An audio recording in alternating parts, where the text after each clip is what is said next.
ಎಲ್ಲರಿಗೂ ನಮಸ್ಕಾರ. ಶ್ರೀ ಲಲಿತಾಂಬಿಕಾ ಯೂಟ್ಯೂಬ್ ಚಾನಲ್ಗೆ ತಮ್ಮೆಲ್ಲರಿಗೂ ಆದರದ ಸ್ವಾಗತ. ಮತ್ತು ನನ್ನದೊಂದು ಪ್ರಶ್ನೆ, ತ್ರಿಮೂರ್ತಿಗಳು ಯಾರು? ನಿಮಗೆ ಉತ್ತರ ಗೊತ್ತಿತ್ತು ಅಂದರೆ ಕಮೆಂಟ್ ಬಾಕ್ಸ್ನಲ್ಲಿ ಕಮೆಂಟ್ ಮಾಡಿ. ಇಂದು ಶಿವನ ಕುಟುಂಬ ಇದರದ ಬಗ್ಗೆ ಮಾತಾಡ್ತಾ ಇದ್ದೀನಿ.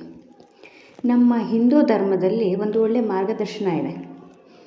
ನಮ್ಮಲ್ಲಿ ಯಾಕೆ 300 ಮುಕ್ಕೋಟಿ ದೇವರುಗಳು ಅಂತ ಅಂದರೆ ನಮ್ಮ ಮಾರ್ಗದರ್ಶನಕ್ಕಾಗಿಯೇ ಇರುವಂತಹ ದೇವರುಗಳ ಚಿತ್ರಣ. ಅದು ಒಂದು ರೀತಿಯಲ್ಲಿ ಫ್ಲ್ಯಾಶ್ ಕಾರ್ಡ್ ಮಾದರಿಯ ಮಾರ್ಗದರ್ಶನ ಅಂತ ಹೇಳ್ಬೋದು.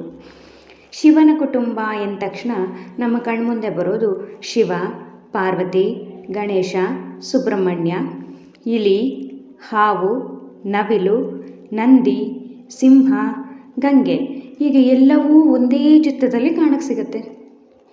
ಎಲ್ಲವೂ ಪರಸ್ಪರ ವೈರತ್ವ, ವಿರುದ್ಧ ಮನೋಭಾವವನ್ನು ಹೊಂದಿರುವಂಥ ಮನಸ್ಸುಗಳು. ಆದರೂ ಒಂದೇ ಚೌಕಟ್ಟಿನಲ್ಲಿ, ಒಂದೇ ಛಾವಣಿಯಲ್ಲಿ ಕಂಡುಬರುವಂತಹ ಒಂದು ಸುಂದರವಾದ ಕುಟುಂಬ, ಅದು ಶಿವನ ಕುಟುಂಬ. ಅರೆ, ವಿರುದ್ಧ ಮನಸ್ಸು ಆದರೂ ಹೇಗೆ? ಅದು ಬರೀ ಚಿತ್ರಪಟ, ಅದಕ್ಕೆ ಅದರಲ್ಲಿದೆ, ನಿಜವಾಗಿದ್ದರೆ ಇರ್ತಾ ಇರಲಿಲ್ಲ ಅಂತ ಅನ್ನಿಸ್ಬೋದಲ್ವ? ಇಲ್ಲಿ ಪ್ರತಿಯೊಂದಕ್ಕೂ ತನ್ನದೇ ಆದ ಪರಿಧಿ ಇದೆ, ಪರಿಮಿತಿ ಇದೆ, ಇತಿಮಿತಿ ಇದೆ.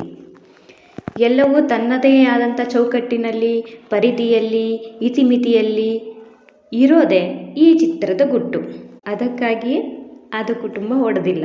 ಸುಬ್ರಹ್ಮಣ್ಯನ ನವಿಲು ಯಾವತ್ತೂ ಕೂಡ ಅರೆ ಗಣೇಶ ನಮ್ಮನೆ ಅವನೇ ಅಲ್ವಾ, ಒಮ್ಮೆ ಇಲ್ಲಿ ಒಂದು ರೌಂಡ್ ಹೋಗಿ ಬರೋಣ ಅಂತ ಯಾವತ್ತೂ ಟ್ರೈ ಮಾಡಲಿಲ್ಲ. ಹಾಗೆ ಇಲಿ ಯಾವತ್ತೂ ನವಿಲ್ ಜೊತೆ ಒಂದು ಗಂಟೆ ಆಟ ಆಡಿ ಬರ್ತೀನಿ, ಸುಬ್ರಹ್ಮಣ್ಯ ನಮ್ಮನೆಯವರೇ ಅಲ್ವಾ ಅಂತ ಯಾವತ್ತೂ ಹೋಗಲಿಲ್ಲ. ಈ ಚಿತ್ರವನ್ನು ನಾವೆಲ್ಲೂ ಕಾಣಲಿಕ್ಕೆ ಸಾಧ್ಯ ಇಲ್ಲ. ಈ ಕ್ರಿಯೇಟ್ ಮಾಡಿದ್ರೆ ಮಾಡ್ಕೋಬೋದು. ಮತ್ತು ಇಲ್ಲಿ ಗಣೇಶ ಶಾಂತಿ ಸ್ವರೂಪಿ, ಸುಬ್ರಹ್ಮಣ್ಯ ಯುದ್ಧದ ದೇವರು. ವಿರುದ್ಧ ಮನಸ್ಸಿನ ಮಕ್ಕಳು, ಗುಣ ವಿರುದ್ಧ ಹವ್ಯಾಸವನ್ನು ಹೊಂದಿದ್ದಾರೆ ಗಣೇಶ ಮತ್ತು ಸುಬ್ರಹ್ಮಣ್ಯ. ಆದರೂ ಸಹ ಪಾರ್ವತಿ ಯಾವತ್ತೂ ಗಣೇಶನಿಗೆ ಹೇಳಲಿಲ್ಲ. ಇಬ್ಬರೂ ವಿರುದ್ಧ ಅಂತ ಗೊತ್ತಿದ್ದೇ ಪಾರ್ವತಿ ಯಾವತ್ತೂ ಸಹ ಗಣೇಶನಿಗೆ ಈ ಮಾತನ್ನು ಹೇಳಲಿಲ್ಲ. ನಿನ್ನ ಅಣ್ಣ ಯುದ್ಧಕ್ಕೆ ಹೋಗ್ತಾ ಇದ್ದಾನೆ ಗಣೇಶ, ಹೋಗಪ್ಪ ಸ್ವಲ್ಪ ಸಹಾಯ ಮಾಡು ಅಂತ ಹೇಳಲಿಲ್ಲ. ಹಾಗೆ ಸುಬ್ರಹ್ಮಣ್ಯನಿಗೆ ಯಾವತ್ತೂ ಕೂಡ ಗಣೇಶ, ನಿನ್ನ ತಮ್ಮ ಗಣೇಶ ಮಹಾಕಾವ್ಯವಾದಂಥ ಮಹಾಭಾರತವನ್ನು ರಚಿಸ್ತಾ ಇದ್ದಾನೆ, ಅವನೊಬ್ಬನಿಗೆ ಕಷ್ಟ ಆಗ್ಬೋದು, ಹೋಗಪ್ಪ ಸಹಾಯ ಮಾಡು ಅಂತ ಯಾವತ್ತೂ ಸುಬ್ರಹ್ಮಣ್ಯನ ಗಣೇಶನ ಕರ್ತವ್ಯದಲ್ಲಿ ಸಹಾಯ ಮಾಡಲಿಕ್ಕೆ ಕಳಿಸ್ಲಿಲ್ಲ. ಇಲ್ಲಿ ಎಲ್ಲರೂ ಕೂಡ ಅವರವರದ್ದೇ ಆದ ಕೆಲಸದಲ್ಲಿ ನಿಪುಣತೆಯನ್ನು ಹೊಂದಿದ್ರು. ಹಾಗಾಗಿ ಅವರವರ ಕಾರ್ಯ ಅವರವರಿಗೆ ಸೀಮಿತವಾಗಿ ಬಿಟ್ಟಿದ್ದರು ಪಾರ್ವತಿ. ಹಾಗಾಗಿ ಇಲ್ಲಿ ಒಂದೇ ಚಿತ್ರಣವಾಗಿ ಉಳ್ಕೊಂತು.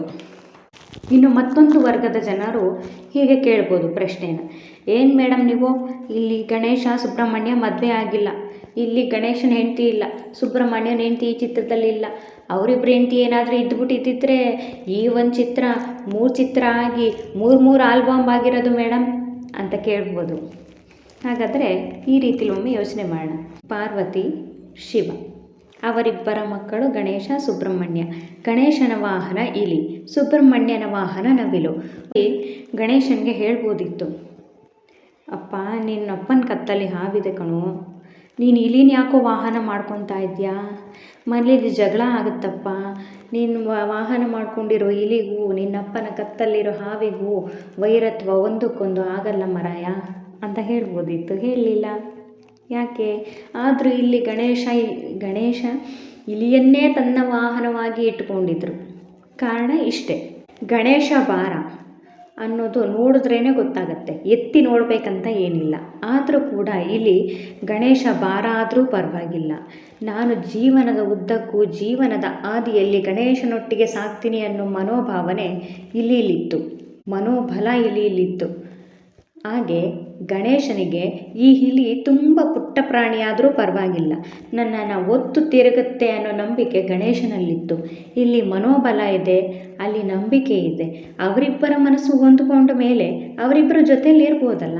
ಯಾವಾಗಲೂ ಜೊತೆಯಲ್ಲಿರೋದು, ಜೊತೆಯಲ್ಲಿ ನಡೆಯೋದು ಗಣೇಶ ಇಲಿನೇ ಹೊರತು ಪ್ರತಿ ಬಾರಿ ಪ್ರತಿಯೊಂದು ಹೆಜ್ಜೆಯಲ್ಲೂ ಪ್ರತಿಯೊಂದು ದಿನವೂ ಪ್ರತಿಯೊಂದು ಕ್ಷಣ ಶಿವನೊಟ್ಟಿಗೆ ನಡೆಯೋದಿಲ್ಲ ಅಲ್ವ. ಗಣೇಶನ ವಾಹನ ಇಲಿ ಆದರೂ ಸಹ, ಶಿವನ ಕತ್ತಲ್ಲಿ ಹಾವು ಇದ್ದರೂ ಸಹ, ಒಂದೇ ಚೌಕಟ್ಟಿನಲ್ಲಿ ಕಂಡು ಬಂದರೂ ಸಹ ಶಿವನ ಕತ್ತಲ್ಲಿ ಹಾವು ಸೀಮಿತವಾಗಿತ್ತು, ಗಣೇಶನ ವಾಹನಾಗಿ ಅಷ್ಟೇ ಇಲ್ಲಿ ಸೀಮಿತವಾಗಿತ್ತು. ಹಾಗಾಗಿ ಈ ಕುಟುಂಬದಲ್ಲಿ ಸಮಸ್ಯೆ ಇಲ್ಲ.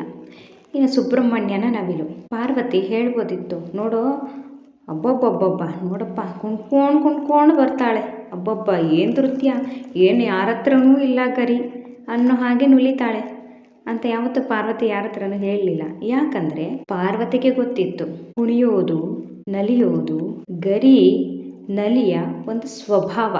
ಇದನ್ನು ತುಂಬ ಚೆನ್ನಾಗಿ ಅರ್ಥ ಮಾಡ್ಕೊಂಡಿತ್ತು. ನೋಡೋ ಇಲ್ಲಿನ ಬುಡ್ಕು ಅಂತ ಓಡೋಗುತ್ತೆ, ಏನು ಓಡಿ ಬರುತ್ತೆ, ಒಬ್ಬೊಬ್ಬ ನೋಡಿ ಸಾಕಾಯಿತು ಅಂತ ಯಾವತ್ತೂ ಗೇಲಿ ಮಾಡಲಿಲ್ಲ ಇಲಿಯನ್ನು.